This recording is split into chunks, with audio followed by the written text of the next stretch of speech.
Ay guys, ako pala si Kapisimbeng. Ito nga guys yung ginagawa kong nung adapter ng TV Plus. Yan, umuusok na sa sobrang init guys. Ayan o. Ito ngayon nung hinugtong ko guys. Ayan o. Yan. Si Kapisimbeng kasi marunong din kasi ako gumawa ng ganyan mga guys. Kaya yan guys oh. Hinihinan ko yan guys. Everyday bumubuhaghag? Hindi ka kasi nag-conditioner. New Cream Soap Vitamin Conditioner. Ibagatin ko konti guys para medyo matibay siya. 10 times straighter hair that gets more beautiful every day. Cream Soap, now 30% more. Energen, cereals loaded with fiber, with New Zealand milk, vitamins for immunity, with 2 times more egg. Good for breakfast, merienda, or when hungry at night. Mag-Energen Tapos araw-araw, bunutin natin guys. Bunutin natin ito guys. Sobrang ano ito guys. Malakas sa cream ito eh. Blow away. Myra Facial Wash with oil clear technology that removes oiliness, and Myra Facial Moisturizer with vitamin glow Perfect, boosters that guys. brighten and nourish skin. Sa Myra, less oil, more glow. Tapos kukuha tayo ng gunting guys. Para guntingin na natin ito. Sinigang mo. Kahit ano, basta may North Sinigang Mix. Made with real sampalok and seasonings. Kaya sabaw pa lang, ulam na! Nor, new Silk Silk Anti-Dandruff. May tea tree oil to strengthen the scalp against dandruff, aloe vera, and sunflower seed oil that nourish hair. A combined solution para Pag tanggal napalagit dandruff ko ng mga kanina niya, magayat na yan. Madalas yan, mga kuryente ba nung ano. Laging drained. Kadalasan yan, nagkaano ng Energy tunog. Plus. Powered by ginseng. Plus 40 vitamins and minerals. Guys, salamat pala sa mga subscriber ko na sa Facebook at YouTube. Hindi ka gamitin paggamot sa namang ng sakit. Superboy is here! Don't worry, may superhero ang washing machine natin. Breeze, more cleaning power. Mas tanggalan man siya. Yung guys, oh, perfect. Breeze.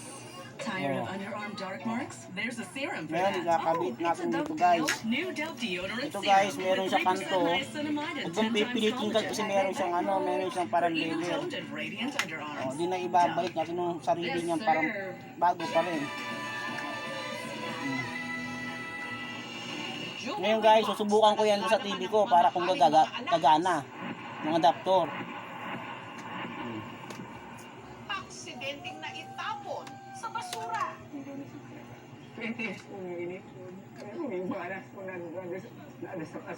Ngayon guys, oh, pinasok ko na ng ano niya. Ito pinakalock ko dun sa adapter. Subukan ko yung mamaya dun sa aking. Pinuntahan nila ang dump site na pinagdalhan nito at sa kanilang pagtatanong-tanong ang mga residente may itinuro ang pahinante at mangangalakal ng basura na si Robbie. Sabi nila, bakit nagpapaalam kagad kung ating painante na to na uwi ng Bicol? Anong gano'n at mag-ano daw, may asikasoy daw ng lupa. Ay, baka yun nga, baka yun ang nakapulot. Mahirap magbintang, ayaw din namin magbintang. Si Robbie nagpaunlak ng panayam. Kaya ako nagpa-interview para linisin yung pangalan ko na wala akong kinalaman sa bintang, wala akong napulot. Masama rin daw ang Yun, loob guys, nilang okay na, kanyang oh. nakitang hawak na pagkain ng kanyang Adapter, misis. guys, Pinagdudahan. Ang asawa ko, binibigyan ng kung anong mayroon doon na binili yung Guys, amo niya, yun ang nakita nila guys. na akala nila binili ng asawa ko. Okay na, Gusto oh. ko, maharap ko yung may-ari at saka yung nagsasabi na ako Para talaga sure tayo, nakakuha. para lagyan natin ng tape para ni mabunot. Sina Mark at Robbie nagharapan sa barangay.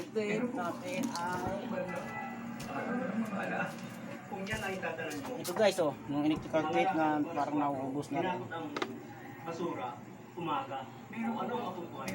Ano walang tira? Kaya po baka napansin na baka iba na hindi nung nakapulot mo ng pulo. Kasi hindi Wala. Wala akong nakuha. Hmm. Wala akong tinatago sa inyo. Hindi ko makakasig na ipakain sa pamilya ko ang hindi akin. Ako yung humingi po sila ng pasensya dahil umabot po tayo sa ganitong sitwasyon. Kami man po hindi nagbibintang. Ito lang po yung matagal na namin hinihiling na tayo magkausap-usap. At may mga nakala po kami mga information na kayo raw po ay isa sa mga nandoon. Ang totoo yan, luwang pa nagsabi lang po sa boss ko na uwi ako ng dito. Bago nangyari yan, nagpaalam na sa